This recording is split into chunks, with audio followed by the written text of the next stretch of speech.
하나님의 말씀 고린도전서 1장 1절에서 3절 말씀 우리 같이 교독하시겠습니다. 신약 성경 263쪽입니다.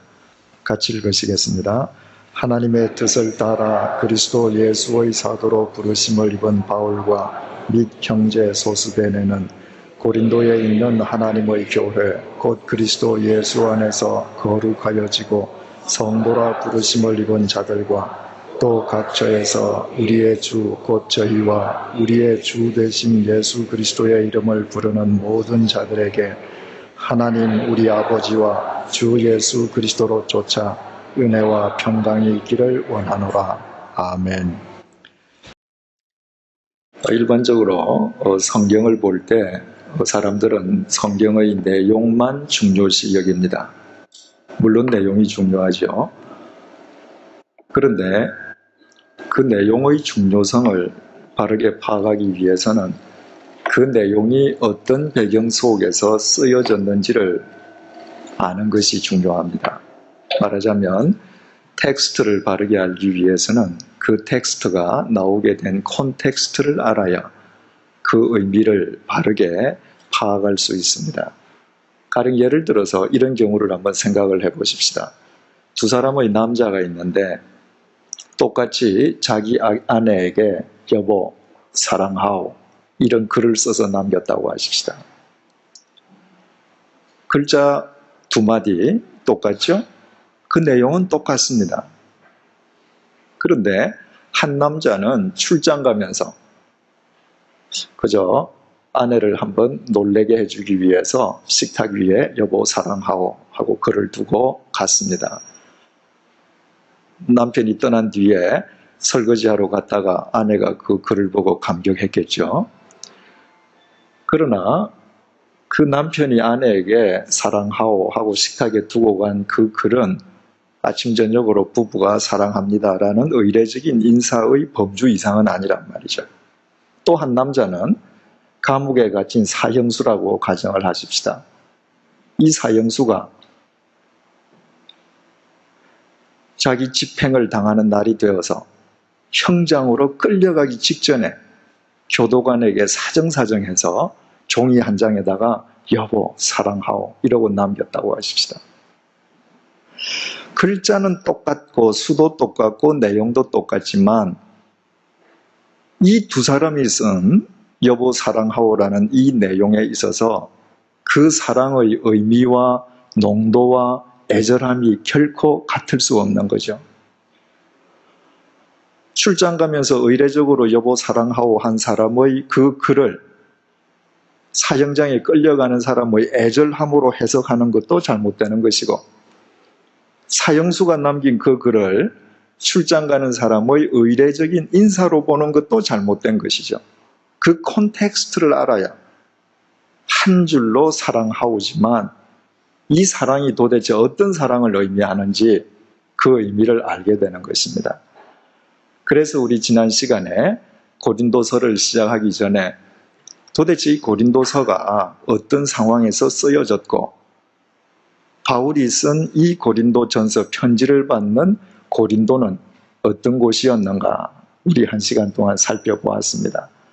이제 오늘 이 시간은 본문으로 들어가 보도록 하겠습니다.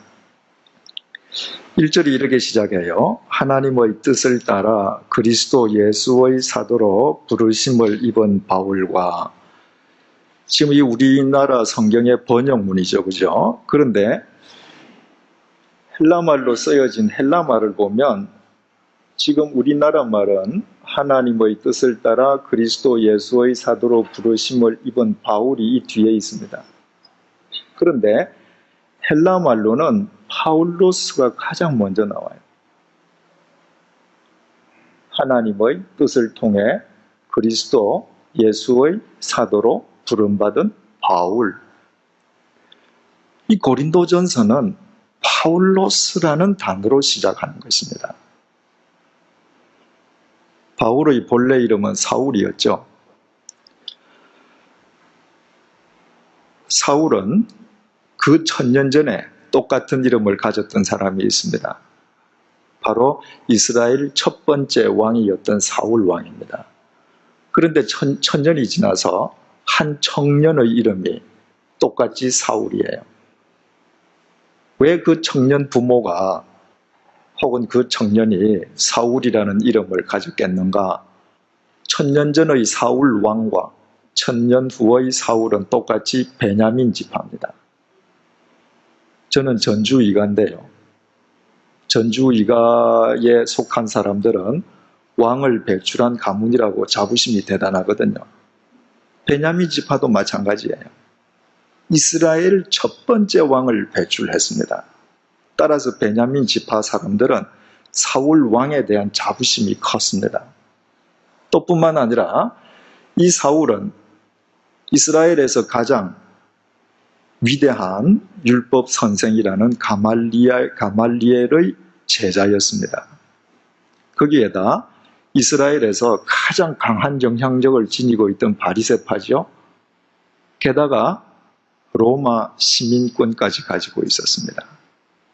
뿐만 아니라 중앙도시 예루살렘에 진출한 뒤엔 유대교 핵심 지도층으로부터 신임을 한 몸에 받고 있었습니다.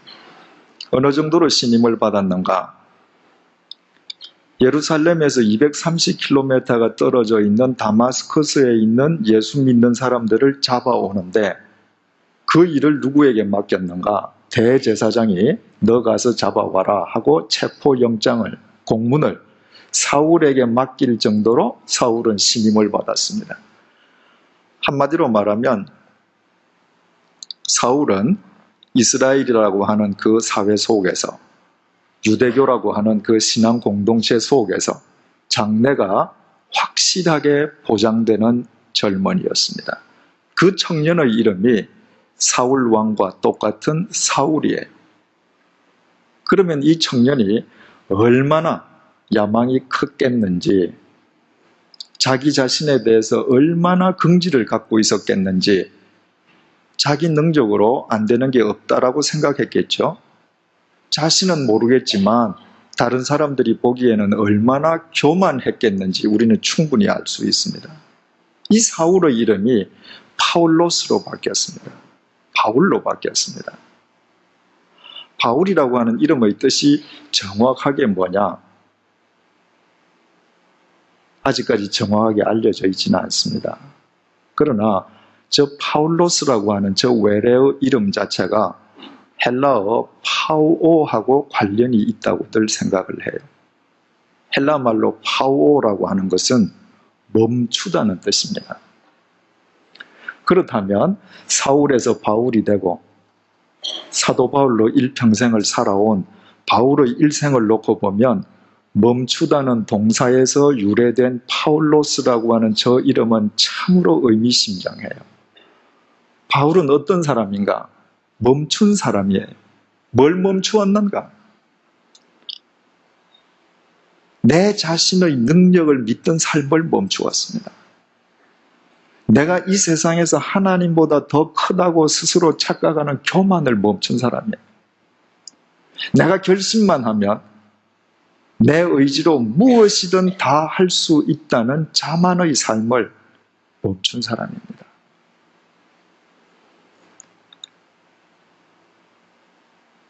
이 사울이라고 하는 히브리 이름은 히브리 말 동사 샤알에서 나왔습니다. 샤알이라고 하는 동사의 뜻은 요청한다, 요구한다 이런 말이에요. 이 사울이 예수님을 만나기 전에도 그는 유대교 신자니까 하나님 믿었잖아요. 단지 그가 안 믿었던 것은 그 하나님이 인간의 모습으로 오신 분이 예수님이라는 걸 안 믿었거든요. 하나님은 믿었어요. 그런데 사울일 때 저 사람의 하나님과의 관계는 어떠했는가? 내가 필요한 것을 하나님에게 요청하고 요구하는 관계였습니다. 왜? 내 뜻이 하나님 뜻보다 더 크거든요. 내 계획이 항상 절대적인 거예요. 그러니까 하나님께 기도할 때 하나님 이거 이뤄주시오. 하나님 이 일을 위해서 이거 주시오. 내가 내 일을 계획할 때는 하나님이 필요 없고 내 뜻을 이룰 때에 아쉬울 때만 하나님께 요청하면 끝나는 거예요. 그게 사울이었습니다. 사울이 그 삶을 멈추었습니다. 내 뜻을 절대시 하면서 하나님께 요청하고 요구하고 명령하는 삶을 멈추었습니다. 왜? 내가 하나님을 끌어가는 것이 아니라 내가 하나님께 사로잡혀 이끌려가는 삶이 참된 삶이라는 사실을 비로소 깨달았던 것입니다. 우리 준비 예배 드릴 때 요한복음 21장을 3주에 걸쳐 보지 않았습니까? 요한복음 21장은 참 중요하다고 했습니다. 사복음서의 마지막 장인 동시에 바로 사도행전과 연결되는 연결고리가 된단 말이죠. 그 연결고리를 중심으로 복음과 교회가 이어지는 것이거든요.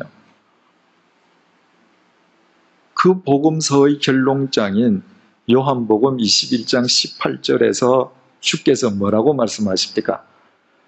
젊어서는 내가 스스로 띠띠고 내가 원하는 곳으로 다녔거니와 늙어서는 남이 내게 띠띠우고 원치 아니하는 곳으로 데려가리라. 사울은 자기 스스로 인생의 주인이 되어서 자기 원하는 대로 하나님께 명령하면서 가던 사람이었습니다. 그 삶을 멈춘 거예요. 뭐 하기 위해서? 주여 나를 띠띠우시고 나를 끌고 가소서. 내가 끌려가겠습니다. 그게 파울로스입니다.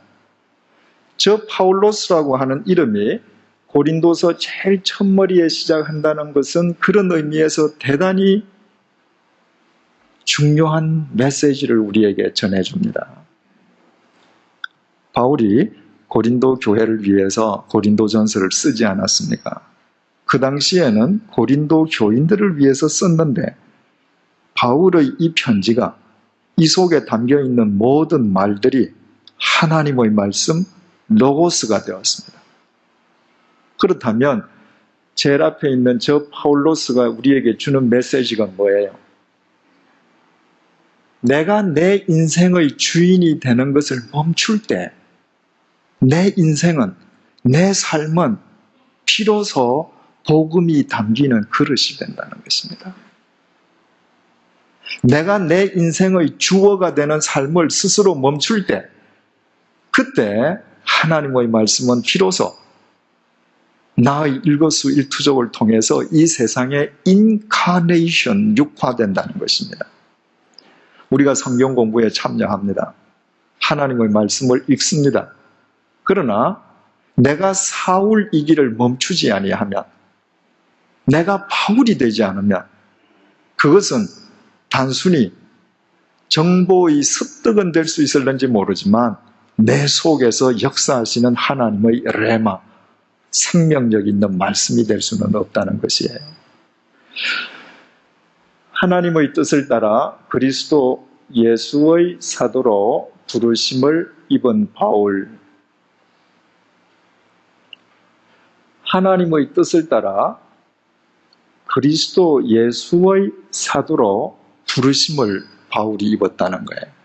여기에서 하나님의 뜻을 따라 하는 것은 여기 보니까 디아 셀레마토스테오, 하나님의 뜻을 통해서 through 혹은 by 이 말이에요. 하나님의 뜻을 따라서 무엇이 됐는가? 사도로 부르심을 받았습니다. 저 사람에게 그럴 만한 자격이 있거나 가치가 있었던가? 전혀 아니었다는 거 우리 알죠? 언제 부르심을 받았습니까? 예수 믿는 사람 죽이겠다고 잡으러 가던 다마스커스 도상에서 부르심을 받았습니다.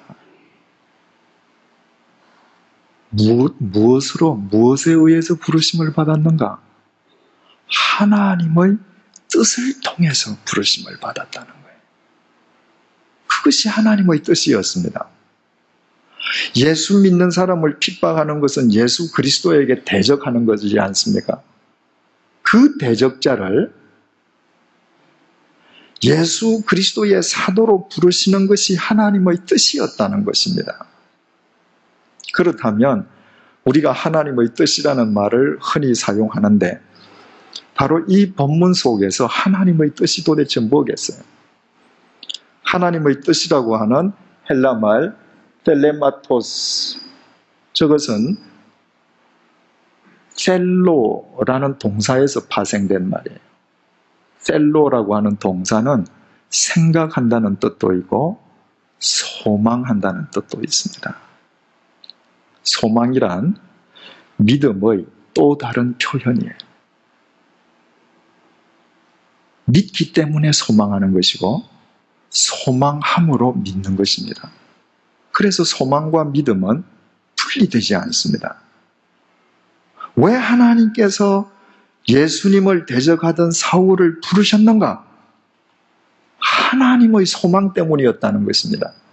하나님의 믿음 때문이었다는 거예요. 여기에 대해서는 이번 주일 설교 예배 시간을 통해서, 설교를 통해서 더 상세하게 말씀을 드리겠습니다. 사도행전 1장에도 똑같은 이야기가 나오니까요. 중요한 것은요, 우리는 하나님을 믿는 우리의 믿음을 대단히 중요시하고 절대시합니다. 그러나 우리를 믿는 하나님의 믿음에 비하면 우리의 믿음은 아무것도 아닙니다. 하나님께서 보잘것없는 인간을 믿지 아니하신다면 어떻게 당신의 독생자를 보낼 수 있습니까? 예수 그리스도께서 내가 저를 위해서 죽어주었을 때 저가 다시 그리스도 안에서 거듭난다는 믿음이 없으면 예수님은 못 죽는 겁니다. 바울이 하나님을 믿기 전에 하나님께서 먼저 그를 믿어주신 것이에요. 내가 하나님을 믿기 전에, 인간 이재철이 하나님을 믿기 전에 하나님께서 저를 먼저 믿어주신 것입니다. 그렇다면 인간의 믿음은 무엇인가? 보잘것없는 나를 믿어주시는 하나님의 믿음에 대한 응답이 인간의 믿음인 것입니다. 하나님께서 당신의 믿음을 통해서 바울을 부르셨는데 뭘로 부르셨는가? 그리스도 예수의 아포스톨로스, 사도로 부르셨다. 사도라고 하는 저 말은 아포스텔로, 보낸다는 동사에서 나왔습니다. 주님께서 우리를 믿고 부르시는 것은 보내시기 위함이에요. 그런데 아무런 의미도 없이 너희들 왔다 가라, 그게 아니에요. 저 아포스톨로스라고 하는 것은 메시지를 지녀서 보낸다는 말이에요. 사도가 어떤 사람인가? 그냥 가는 사람들이 아닙니다. 메시지를 지니고 가는 자들이에요. 여러분, 지금 우리가 예배당 안에 앉아 있지 않습니까? 그러나 지금 여러분들께서 여러분들의 심중에 세상의 메시지를 지금 붙들고 있다면 여러분들은 예배당 안에 앉아 계신 게 아닙니다. 여러분은 지금 세상 한가운데 있는 것입니다. 여러분들이 하나님의 말씀 공부를 통해서 예수 그리스도의 메시지를 품고 나간다면 내일 여러분들이 시장 한복판에 앉아 있어도 여러분은 예배당 안에 앉아 있는 것입니다. 우리는 메시지를 지닌 사람이어야 합니다. 우리는 다 메시지를 지니고 있어요. 차이가 있다면 무슨 메시지를 지니고 사느냐, 그 차이밖에 없어요. 여기에 대해서도 이번 주일날 더 상세하게 말씀드리겠습니다. 자, 우리도 흔히 형제, 자매 이런 얘기 많이 하지 않습니까? 그런데 바울이 형제라고 부를 때 소스데네스 호 아델포스라는 말을 썼는데, 이 델포스라고 하는 이 말은 델피라고 하는 자궁이라는 말이고, 아는 같다는 접두사입니다. 그러니까 저 형제라는 말은 그냥 친구를 뜻하는 게 아니라 한 자궁에서 태어난 한 핏줄을 얘기하는 겁니다. 여러분 생각을 해보셔요. 이 고린도서를 쓸 때 바울은 이미 초대교회의 위대한 사도요 지도자입니다. 소스데네는 이 바울의 입장에서 보면 제자지요. 왜? 바울에게 배운 사람이니까. 절대 같은 열에 오를 수 없는 사람이에요. 그런데 바울은 저 소스데네를 아델포스, 그리스도인은 어떤 사람인가? 모두 예수 그리스도의 복음이란 한 자궁에서 태어난 사람들입니다. 그래서 우리 모두는 형제 자매가 되는 것입니다. 주후 381년 콘스탄티노플에서 니케아 콘스탄티노플 제2회 공의회가 열렸습니다. 말하자면 기독교가 로마 국교가 되고 난 다음에 교회의 지도자들이 모여서 여러 가지를 논의했는데 그 가운데 교회를 이렇게 정의했습니다. 교회는 하나이고 거룩하고 보편적이고 사도적이다. 이 보편적이다는 말이 뭔가? 저 말을 영어로 번역하면 캐톨릭 처치라는 거예요. 모든 교회는 캐톨릭 처치가 되어야 한다. 이 381년 공의회가 끝난 다음에 4세기가 지나서 우리가 주일마다 고백하는 사도신경 원문이 확정이 되었어요. 그 사도신경 제일 마지막에 우리가 주일마다 고백할 때 거룩한 공회를 믿사오며 이렇게 고백하잖아요. 그 거룩한 공회가 바로 캐톨릭 처치예요.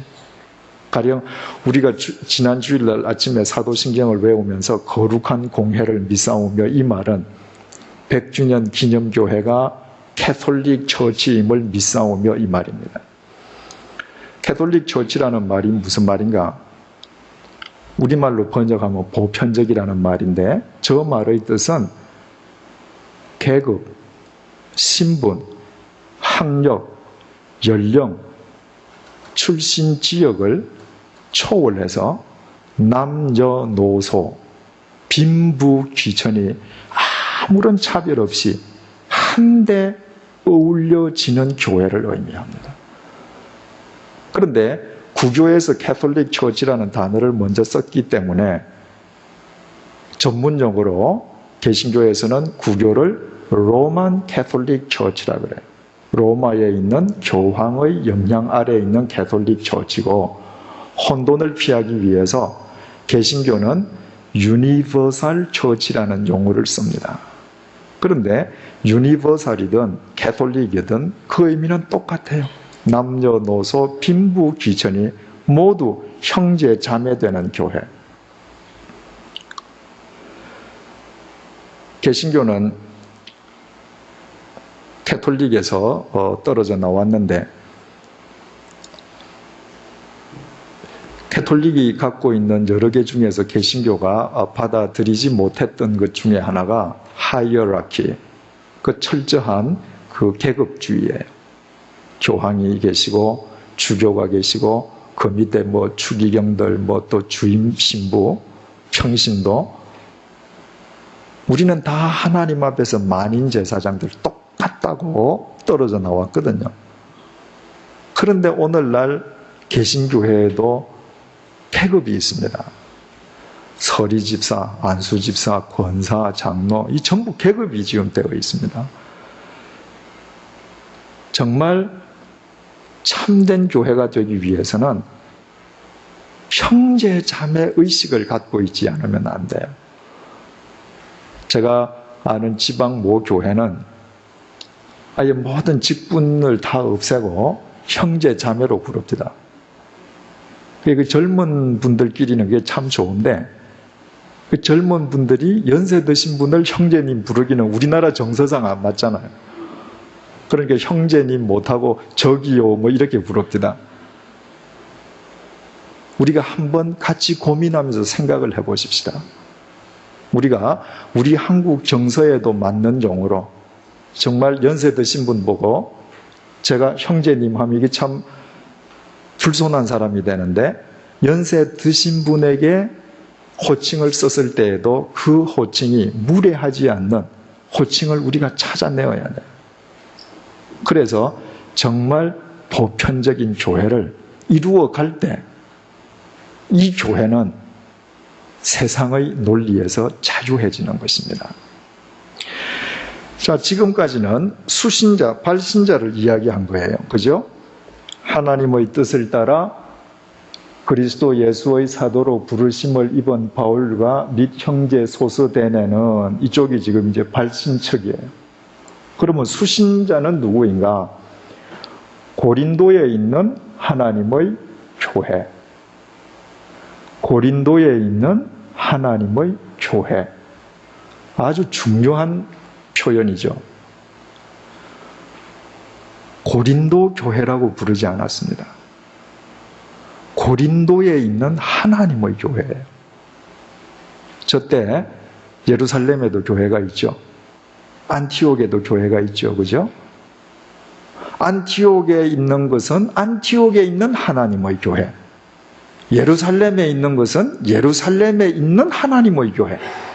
어디에 있든 어떤 형태로 있든 모든 교회는 한 분이신 하나님의 교회라는 것입니다. 자, 381년 니키아 콘스탄티노플 공의회에서 교회는 하나이고, 우리는 흔히 무슨 소망교회, 영락교회 이러면 그 다 다른 교회처럼 여겨져요. 영락교회는 중구 저동에 있는 하나님의 교회, 소망교회는 압구정동에 있는 하나님의 교회, 100주년 기념교회는 양화진에 있는 하나님의 교회. 자, 그러면 우리의 생각이 틀려질 수밖에 없죠. 100주년 기념교회, 신천교회, 영등포교회가 다 따로따로 있다면 개교회주의로 놀아도 돼요. 그러나 고린도에 있는 것은 고린도에 있는 하나님의 교회고, 양화진에 있는 것은 양화진에 있는 하나님의 교회요, 다 하나의 교회라면 교단이 무엇이든 서로 주안점이 어떻게 다르든 형태가 어떻게 다르든 결국은 함께 조화를 이루는 한 지체가 될 수밖에 없다는 사실을 알게 됩니다. 에베소서 4장 3절에서 6절 말씀을 제가 읽어드릴게요. 평안의 매는 줄로 성령의 하나 되게 하신 것을 힘써 지키라. 몸이 하나이요 성령이 하나이니 이와 같이 너희가 부르심의 한 소망 안에서 부르심을 입었느니라. 주도 하나이요 믿음도 하나이요 세례도 하나이요 하나님도 하나이시니 곧 만유의 아버지시라. 만유 위에 계시고 만유를 통일하시고 만유 위에 계시도다. 우리는 한 분이신 하나님을 믿는 하나님의 교회들인데, 그 하나님께서 만유 위에서 만유를 통일하셔요. 내가 어디에 있는 교회에 속해 있든 그 교회는 그 지역에 있는 하나님의 교회임을 안다면 통일하시는 하나님의 사역에 내가 도구가 될 수 있는데, 이 사실을 깨닫지 못하기 때문에 교회 연합과 교회 일치에 교인과 교회가 최대의 장애물이 되는 것입니다.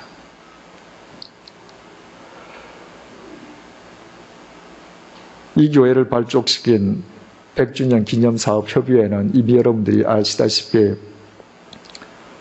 한국 개신교 교단 20개 교단 그리고 26개 기독기관 및 단체가 초교파적으로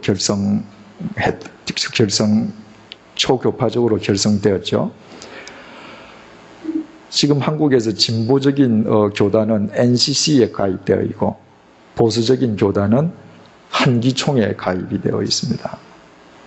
기독교 100주년 기념협의회처럼 그야말로 하나의 교회를 추구하기 위해서 이루어진 단체는 아직까지도 한국에서 유일무이합니다. 그 정신이 우리에게 주어진 것입니다. 서울에 있는 어떤 개교회가 여러 교단에 있는 목사님을 동시에 모셔서 한자리에 앉기는 어렵지만 100주년 기념교회는 할 수 있을 거예요. 왜냐하면 그런 토대 위에서 세워진 교회니까. 만약에 우리가 우리 교회 자체만의 유익을 위한다면 이 21세기에 이 교회가 하나 더 세워지는 것이 하나님의 역사에 무슨 보탬이 되겠습니까? 그러나 우리가 하나의 교회를 이루는 미랄이 되기 위해서 우리 자신을 주님께 드린다면 이 조그만 공동체를 통해서도 교회 역사는 새로워질 수 있는 것입니다. 우리 양화진 이 교회 바로 앞에 절두산 성당이 있어요. 그건 뭔가? 절두산에 있는 하나님의 교회. 그렇죠? 여러분, 유럽에 가면 구교와 개신교의 성지가 동일한 장소가 여럿 있습니다. 왜냐하면 종교개혁을 할 때 하나님의 이름으로 서로 죽이면서 했잖아. 그러니까 전쟁터에서 개신교와 구교 신도가 같이 죽은 데는 개신교 입장에서는 개신교 성지고 캐톨릭 입장에서 보면 캐톨릭 성지죠. 그런데 서로 칼이나 총을 들고 피를 흘리지 않고 천주교 성지와 개신교 성지가 이렇게 한 동네에 나란히 마주보고 있는 것은 거의 세계에 유례가 없는 곳입니다. 16세기의 종교개혁자들은 그 동기가 어떠했든 간에 개혁을 하려고 하지 않았습니다. 레볼루션을 했던 것입니다. 레볼루션, 혁명이라고 하는 것은 구체제를 다 쓸어버리는 것입니다.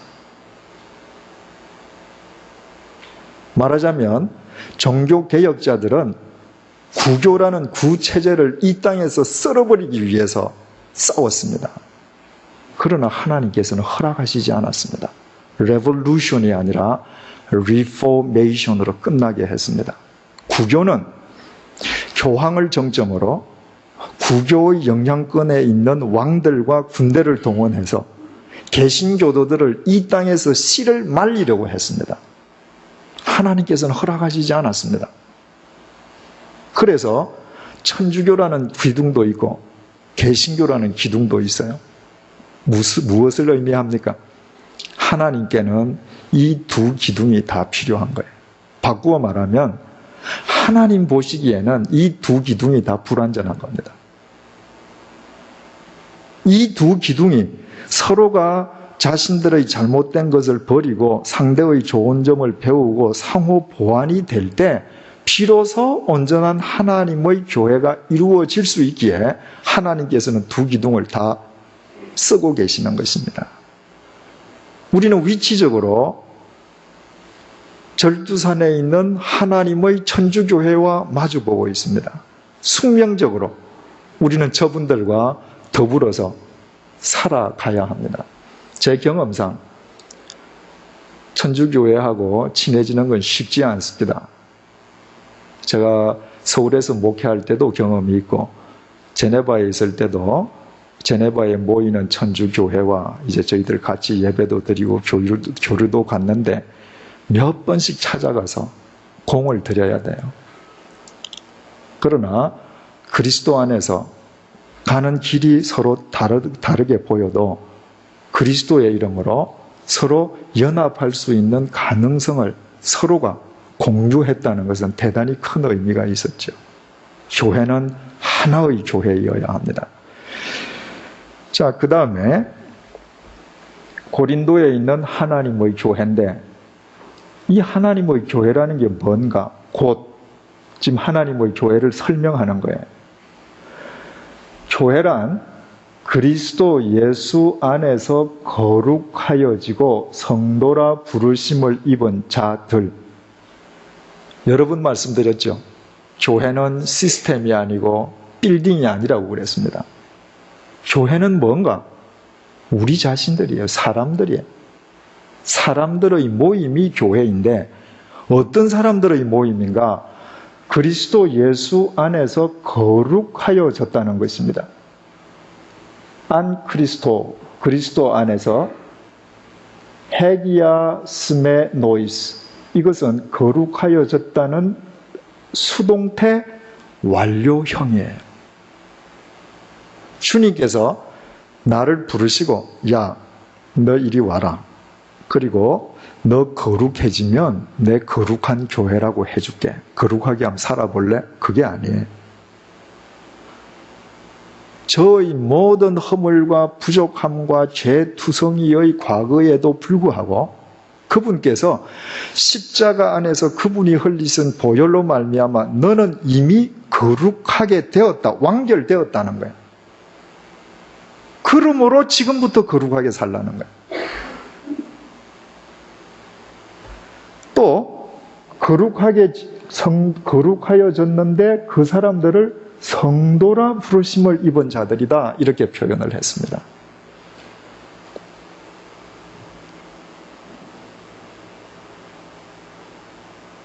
클레토이스, 하기오이스. 성도라 부르심을 입었다. 우리말로는 성도라고 번역이 되어 있는데 하기오이스를 영어로 번역하면 어떻게 되죠? 세인트예요. 세인트. 여러분들 우리가 뭐 김성도님, 뭐 이아무개 성도님 아무 부담감 없이 부르죠. 그런데 저 말의 본래 뜻은 성자, 세인트라는 거예요. 가령 누가 저더러 이재철 성도님 이런 부담감 안 느낄 거예요. 그죠? 그런데 저한테 이재철 성자님 부담감 느끼죠. 가령 예를 들어서 폴리캅과 같은 성자와 우리 성자, 그 세인트와 나 세인트 사이에 차이가 뭐 있는가? 그분은 대문자고 나는 소문자라는 차이밖에 없어요. 그분은 고유명사로 자기 이름 앞에 붙기 때문에 대문사가 되는 것이고 나는 소문자 차이밖에 없어요. 하나님 앞에서는 똑같이 우리는 성자입니다. 이미 주님께서 성자로 불러주셨기 때문에 우리는 성자답게 살아가는 것입니다.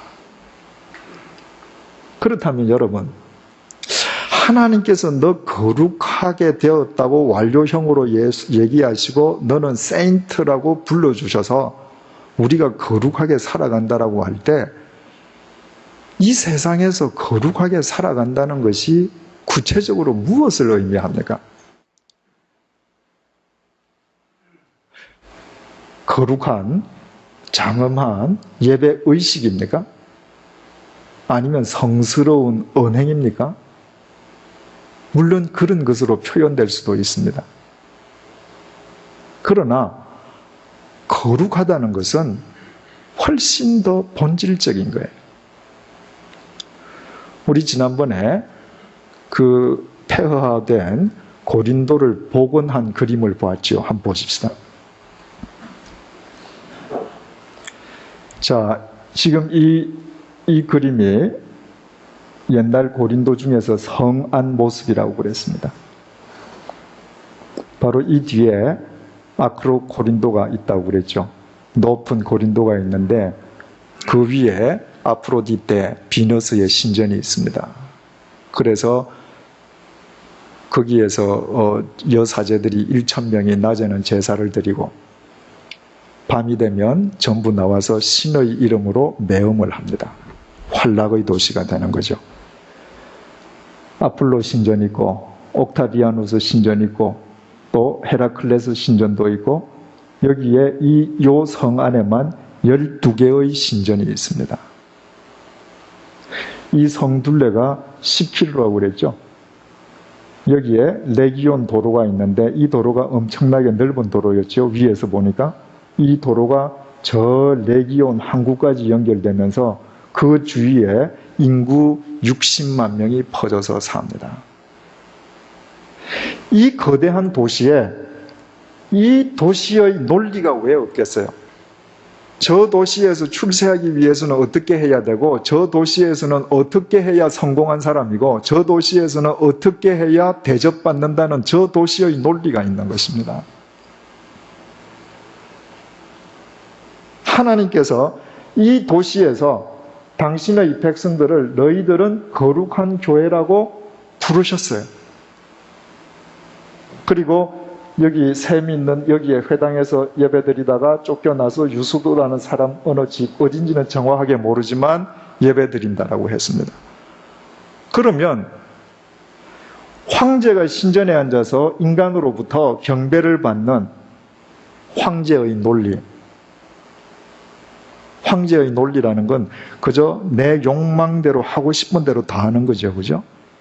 그 황제의 논리가 판을 치는 이 도시에서 하나님께서 너희들 거룩하게 살라고 성자로 불러내실 때 거룩함의 의미가 뭐겠어요? 이 세상의 논리에서 벗어나는 것입니다. 거룩이라는 것은 구별이라고 그랬죠. 하나님께서 너 거룩해, 내 거야, 구별해 놓으셨어요. 그리스도인들은 구별된 삶을 사는 거예요. 지금 고린도에 있는 사람들이 이 고린도 도시를 압도하는 황제의 논리, 고린도의 논리를 쫓으면서 거룩해질 수 있는 길은 절대로 없습니다. 저기서 벗어나는 거예요. 어떻게 벗어날 수 있는가? 아니, 눈에 보이는 것이 거대한 권력이고 물질이고 향락이고 온갖 보이는 것이 나를 압도하고 있는데 이 물신주의 세상 속에서 내가 어떻게 저 거대한 흐름을 거스릴 수 있는가? 방법은 하나밖에 없습니다. 시간 여행하는 거예요. 타임머신을 타는 겁니다. 100년, 200년 후로 지금 날아가는 거예요.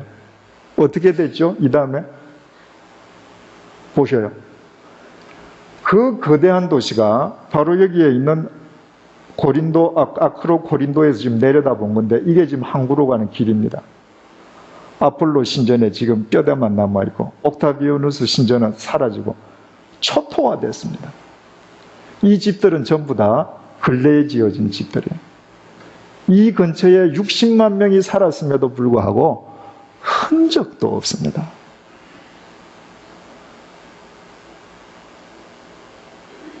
내가 이 세상의 논리를 쫓으면 결과는 저겁니다.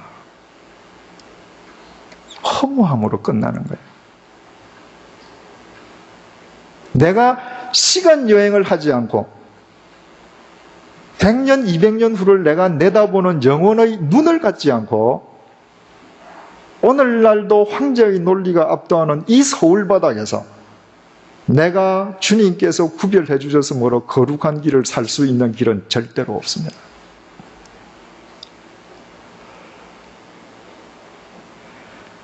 사도 바울이 고린도후서 4장 18절에서 이렇게 얘기하죠.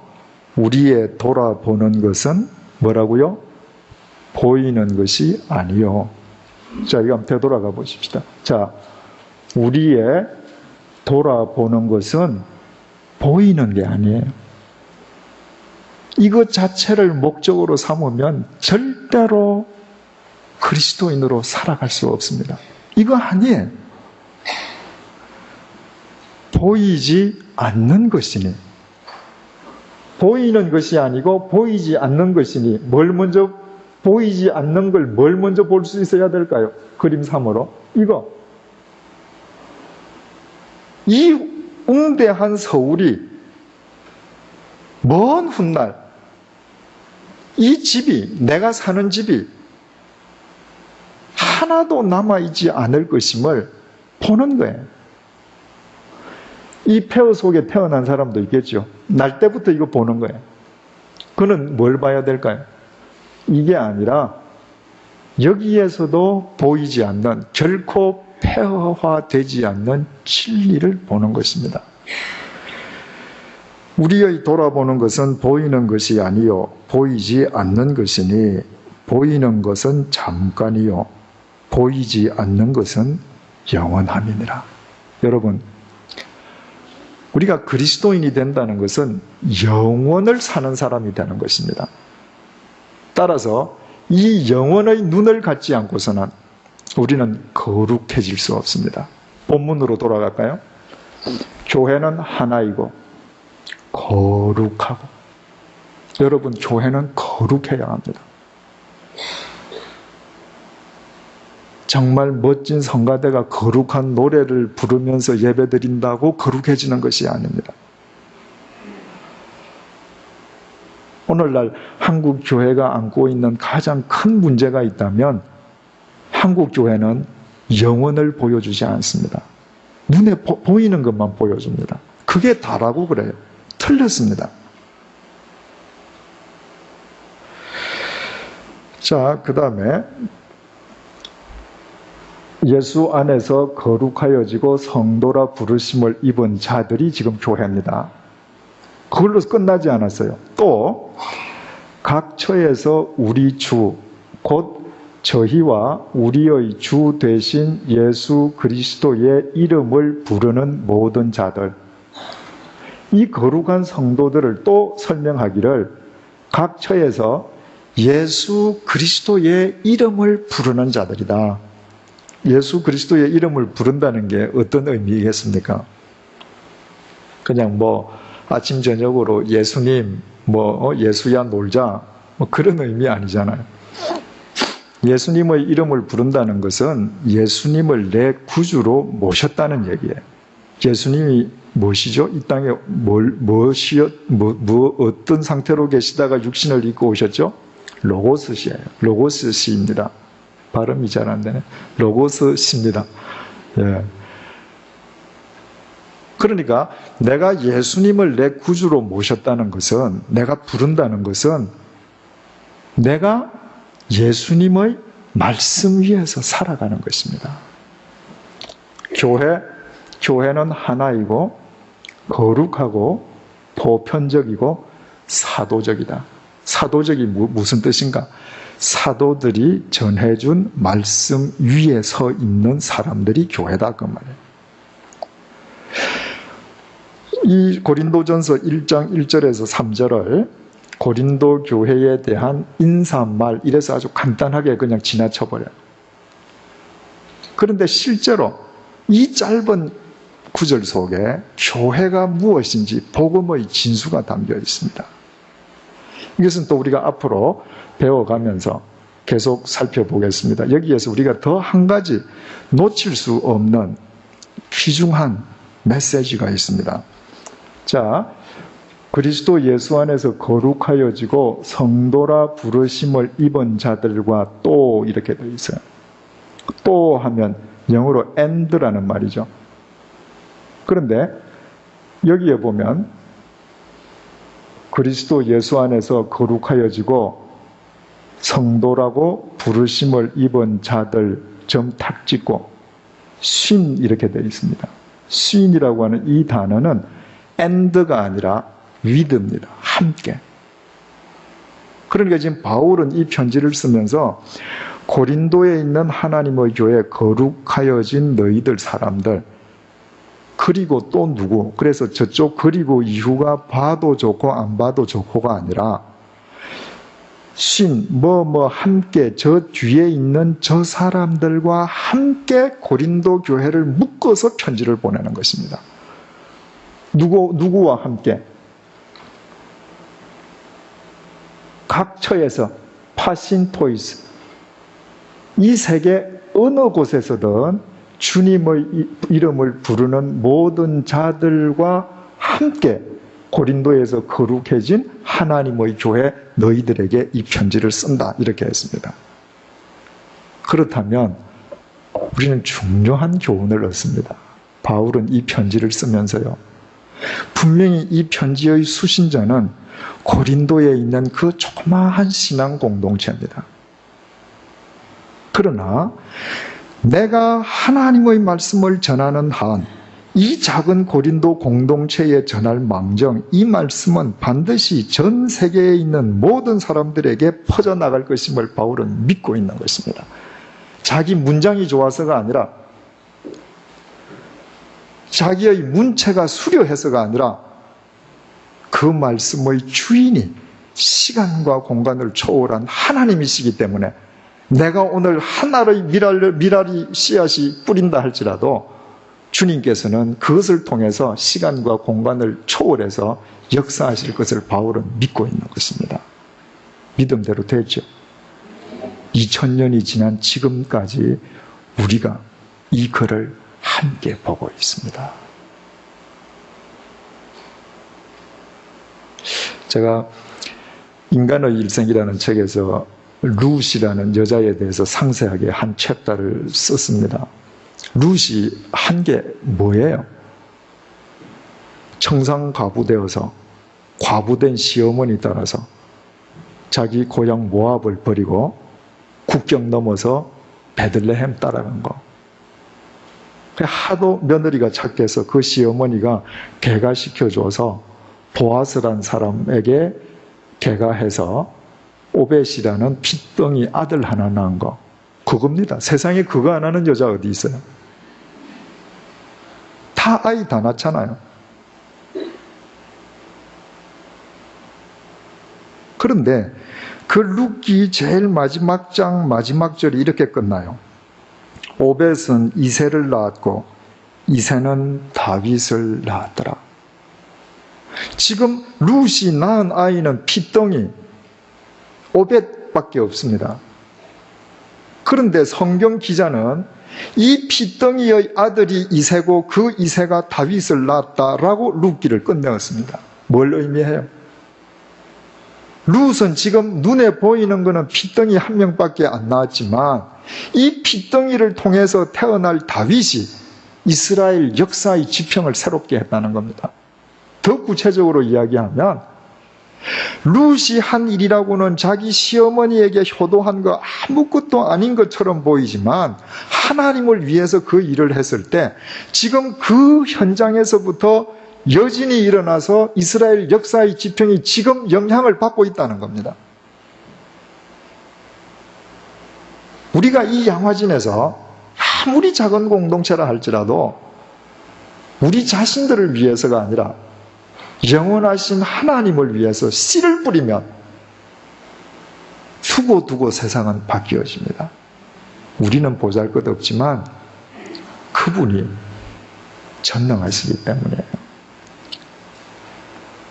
제가 서울에서 10년 목회를 마치고 스위스를 가기 전에 회복의 목회라는 책을 썼는데요. 그 책 내용 중에 제가 이런 구절을 썼습니다. 지난 10년 동안 나의 목회지는 주님의 교회였다. 나는 주님의 교회를 떠나본 적이 없다. 부흥사처럼 다른 교회에 집회를 하러 다닌 적도 없다. 그럼에도 불구하고 나는 지난 10년 동안 나의 목회지가 주님의 교회에만 국한된다는 생각을 해본 적이 없다. 나의 목회 대상은 한국 교회라는 마음으로 10년을 지내왔다. 내가 주님의 교회에서만 목회한다 할지라도 나의 목회는 반드시 자국을 남기게 마련이고 그 자국은 긍정적이든 부정적이든 필히 한국 교회에 영향을 미친다고 확신했기 때문이다. 전 이렇게 쓰고 스위스를 갔습니다. 나는 논현동 언덕 강남 YMCA와 정신여고 강당에서 주님의 교회를 목회할 뿐이지만 주님께서는 이 목회를 통해서 한국 교회에 어떤 형태든지 영향을 미친다는 믿음으로 목회를 하고 스위스를 갔는데 스위스를 가서 유럽과 미국을 다니니까 그 영향이 한국에서 국한된 것이 아니라 온 세계에 흩어져 있는 한인교회에 파급되어 있음을 보고 제 스스로가 놀랐습니다. 하나님은 그런 분이십니다. 어떤 분은 나는 매일 아침에 일어나서 집안만 청소하고 전업주부로 이게 뭐야 그러실는지 모르겠습니다. 여러분을 위해서 하면 따분하죠. 하나님을 위해서 그 일을 하실 때 내가 밥 짓고 아이 키우는 그 일을 통해서 그 대를 이어서 태어날 아이를 통해서 하나님은 대한민국 역사의 지평을 새롭게 하시는 분이십니다. 이 사실을 믿는다면 우리는 하나의 교회, 거룩한 교회, 보편적인 교회, 사도적인 교회의 일원으로서 이 시대를 주님과 더불어 멋지게 살아갈 수 있는 것입니다. 기도하십시다. 주님, 바울이 고린도 교회에 편지를 썼습니다. 우리말 성경은 바울이란 이름이 많은 단어 뒤에 나오지만 원문을 보니 바울이란 이름이 제일 먼저 나왔습니다. 주님, 우리 스스로 우리 인생의 주인이 되던 인생을 이 시간부터 멈추게 하여 주옵소서. 우리의 심령에 하나님의 말씀이 담기게 도와주시고 우리의 삶을 통하여 하나님의 말씀이 이 땅 위에 인카네이션 되게 도와주옵소서. 우리 자신들이 하나의 교회, 거룩한 교회, 보편적 교회, 사도적 교회임을 잊지 말게 도와주옵소서. 이곳에서 우리 주님을 위해서 우리 자신을 온전히 드리는 기쁨 속에 살게 해주시어서 이 세상에 살아있는 동안, 아니 이 세상을 떠난 뒤에 영원 속에서 우리의 이 삶으로 인해 인류 역사의 지평이 새로워지는 것을 하나님 나라에서 목도하며 하나님을 찬양 드릴 수 있도록 도와주옵소서. 그 위대한 행군의 첫 출발이 이 밤부터 시작되게 도와주옵소서. 예수님 이름으로 기도드립니다. 아멘.